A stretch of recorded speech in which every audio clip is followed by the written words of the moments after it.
코로나 시국이 이어지면서 전국 곳곳에 설치된 선별진료소와 병의원, 생활치료센터에서 발생하는 의료 폐기물도 문제가 되고 있습니다.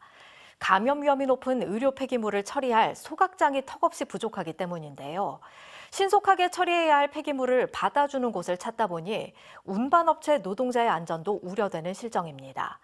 알파고 김문희 기자입니다. 일상 회복 단계가 시행됐지만 코로나 검사를 받는 사람들 여전히 많습니다. 그런데 이 검사에 사용되는 이 도구들, 의료용 제품들은 곧 의료 폐기물이 되는데요. 의료 폐기물, 어떻게 처리되고 있을까요? 울산 동구의 한 선별진료소. 마감 시간이 되자 의료진을 포함한 방역단이 방호복을 벗습니다. 폐기물 봉투에 옷가지를 넣고 단단히 밀봉합니다. 이 같은 의료 폐기물은 감염될 위험성이 있기 때문에 전용 용기에 담아 밀폐 상태로 보관해야 합니다. 코로나 검사를 한 번 받을 때 발생하는 의료 폐기물에는 어떤 것이 있을까? 코와 입속 검체를 채취하는 데 사용되는 검체 키트, 소독용 알코올솜, 장갑, 방호복, 안면 보호구 등입니다. 매일 발생하는 의료 폐기물들은 통제구역에서 일주일가량 보관됩니다. 의료 폐기물이 발생하는 곳은 또 있습니다. 코로나에 확진될 경우 격리 치료를 받는 생활치료센터인데요. 일과가 끝나는 시간에 맞춰서 의료 폐기물 운반업체가 방문합니다.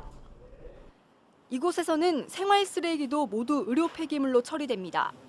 확진 환자들이 사는 곳이기 때문에 모든 폐기물에 감염 위험성이 있기 때문입니다. 여기서 나오는 하루 평균 의료 폐기물은 300에서 600kg. 오늘 정도면 한 80에서 100개 정도인데 안에 350개 넘었어요. 400개, 실근 시간이 지금 한 5배 정도 걸렸어요.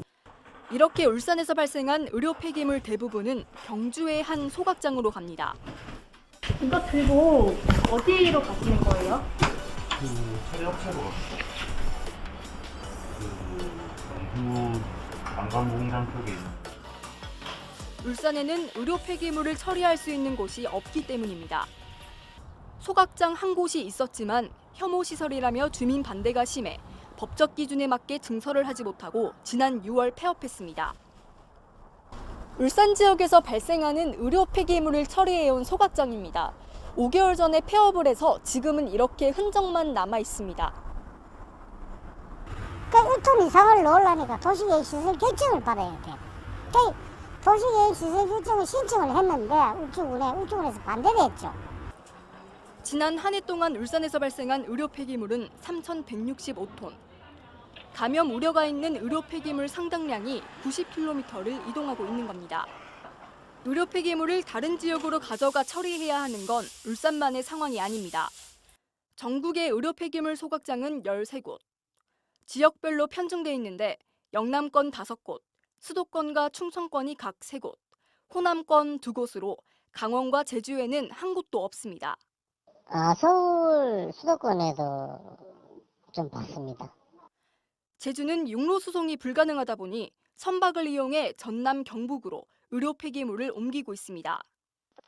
전남하고 경북으로 고령군하고 경주시요. 선박으로요. 이 같은 장거리 이동 부담 때문에 하루 안에 처리돼야 할 의료 폐기물이 방치되기도 하는 상황. 운반업체 등 의료 폐기물을 매일 취급하는 사람들에 대한 감염 우려도 나옵니다. 의료 폐기물을 처리하는 사람들이 과연 적절하게 교육을 잘 받고 안전하게 잘 취급을 하며 그 사정에서의 사고에 노출되지 않는지 이런 것들을 확인하는 게 필요하지 않을까 싶은데요. 올해 들어 전국에서 발생한 의료 폐기물은 23만 5천여 톤. 지난 한 해 동안 발생한 양을 이미 넘어섰습니다. 코로나 상황이 계속되는 한 의료 폐기물은 증가할 전망. 이대로는 안전이 위협받을 수 있다는 우려가 커지고 있습니다. 알파고 김문희입니다.